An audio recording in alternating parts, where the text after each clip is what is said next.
The 6 pillars of faith. Iman. The meaning of belief in Allah. This means firm belief that Allah exists, resolutely affirming His lordship, godship, and names and attributes. We will now discuss these 4 issues at length as follows. 1. Belief in the existence of Allah. The innate disposition to believe in Allah. Fitrah. Affirming the existence of Allah is something that is innate in human beings, and does not require anything to prove it. Indeed, it is for this reason that most people acknowledge God's existence, despite their different religious beliefs. We know in our heart of hearts that Allah exists because we always seek His assistance and support in times of hardship, or when a calamity strikes, because of the innate inclination to believe in Him and worship Him. Fitrah, which He has instilled into us, even though some people attempt to obliterate it or ignore it. The numerous incidents we have heard or seen about people having their prayers answered, their wishes granted, and their distress relieved proves beyond any shadow of doubt that Allah does exist. Proofs for Allah's existence are clear and countless. Everybody inherently acknowledges the laws of causality, that is, everything has a determinate cause. The numerous creatures we see around us must have a causative agent, that is undoubtedly Allah, for it is impossible for anything to be created without a creator, just as it is impossible for it to create itself, as the verse states, or were they created out of nothing, or are they the creators? Surat At-Tur 52:35. This verse simply means that people were not created without a creator, nor could they have created themselves, which obviously means that it was Allah who created them. The superbly flawless plan in the universe, including its most subtle elements, its heaven, earth, constellations and trees, among numerous other great marvels and impressive wonders, prove without a doubt that it has one creator, who is Allah, as the verse states. This is the handiwork of Allah, who has perfected all things. Surat An-Naml 27:88. All the stars and planets, for instance, consistently orbit around their respective common center of mass. As the Quran states, the sun cannot overtake the moon, nor can the night outrun the day. Each floats in its own orbit. Surat Yasin 36:40. Belief in Allah's Lordship. The meaning of belief in Allah's Lordship. This means to firmly believe that Allah is the Lord, the Creator, the Sustainer, and the Provider of everything. That He is the one who gives life and causes death. That He is the only one who can do harm and good. That all power of decision rests with Him. That in His hand all is good. That He has power over everything. And that He has no partner whatsoever in doing all this. Belief in Allah's Lordship therefore requires a Muslim to believe that Allah is the only creator of everything in the universe. As the Quran states, Allah is the creator of everything. Surat Az-Zumar 39:62. Man's creativity merely involves such processes as transforming something from one state into another, assembling and building. It does not involve originating creation, creating something out of nothing, or bringing it to life after death. He is the only one who provides sustenance to His creation, and no one else can do so. As the Quran states, there is no creature on the earth which is not dependent upon Allah for its provision. Surat Hud 11:6. He is the master and owner of everything. The kingdom of the heavens and the earth and everything in them belongs to Allah. Surat Al-Ma'idah 5:120. He is the sole ruler who regulates all affairs of the universe. He directs the whole affair from heaven to earth. Surat As-Sajdah 32:5. Man's management of his worldly affairs is rather limited and depends on whatever material is available to him at his disposal.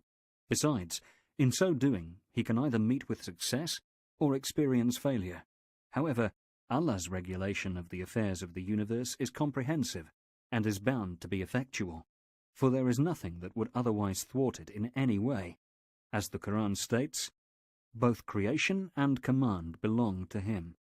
Blessed be Allah, the Lord of all the worlds. Surat Al-A'raf 7:54. The Arab polytheists at the time of the Prophet believed in Allah's lordship. The Arab polytheists at the time of the Prophet affirmed Allah's lordship. They believed that he is the creator, the master, and disposer of all affairs, but such affirmation alone was not sufficient for them to be admitted into the fold of Islam.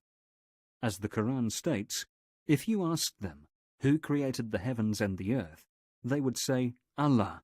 Say, praise be to Allah. But most of them do not know. Surat Luqman 31:25. Indeed, affirmation that Allah is the Lord of all the worlds, that he is the master and sustainer, entails that all acts of worship must be directed to him alone, without taking any partners whatsoever with him in worship. It would be ludicrous to affirm that Allah is the creator of everything, the disposal of all affairs, and the one who gives life and causes death, and then we direct an act of worship to other than him. Indeed, doing so is a tremendous wrong, and the worst of all sins.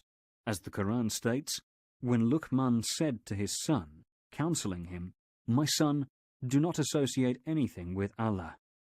Associating others with him is a terrible wrong.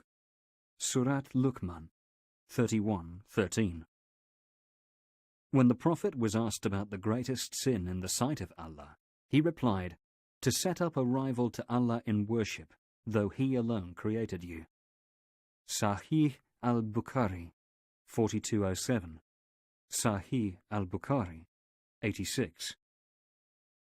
Belief in Allah's lordship sets the heart at rest. When one firmly acknowledges that none of Allah's creation can challenge his decree, being the creator and king of all mankind, who decrees whatever he deems wise for them, who is their only creator, sustainer, and disposer of all affairs, whom nothing as small as an atom moves or settles except with his decree, one's heart becomes attached to Almighty Allah, asking none but him, relying on him in all worldly matters, and dealing with all the ups and downs of life calmly and confidently, with determination and perseverance.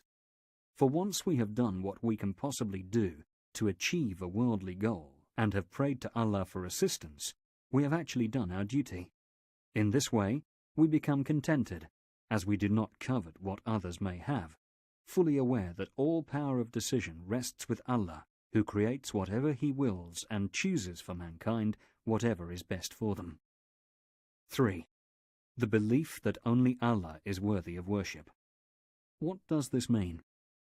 This means firm belief that Allah is the only true God who deserves to be worshipped. This entails that all the apparent and hidden acts of worship, such as invocation, fear, reliance, the prayer, the obligatory charity, zakat, fasting and seeking assistance, must be directed to him alone. As the Quran states, "Your God is one God.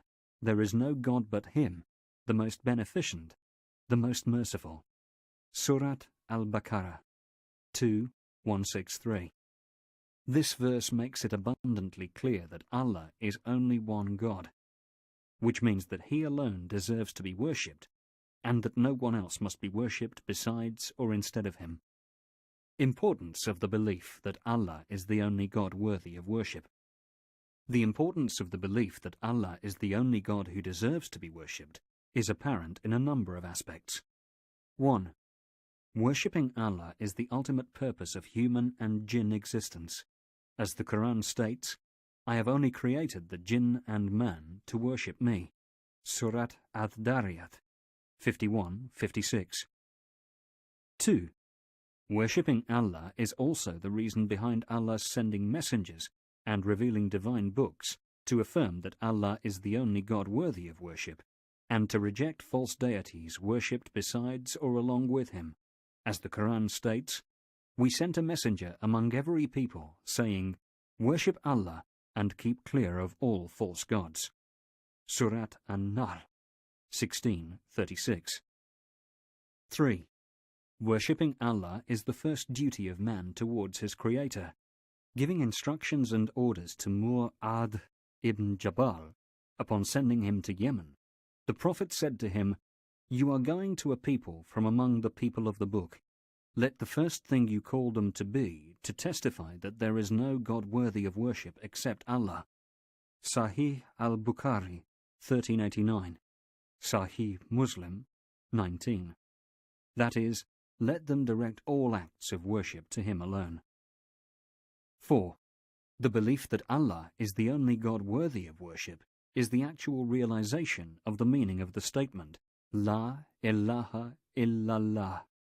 The Arabic word ilah, generally translated God, refers to any being that is worshipped. Therefore, there is no God who truly deserves to be worshipped except Allah, and thus no act of worship must be dedicated except to Him alone. 5. The belief that Allah is the only God worthy of worship is the logical outcome of the belief that He is the Creator, the Master, and the Disposer of all affairs.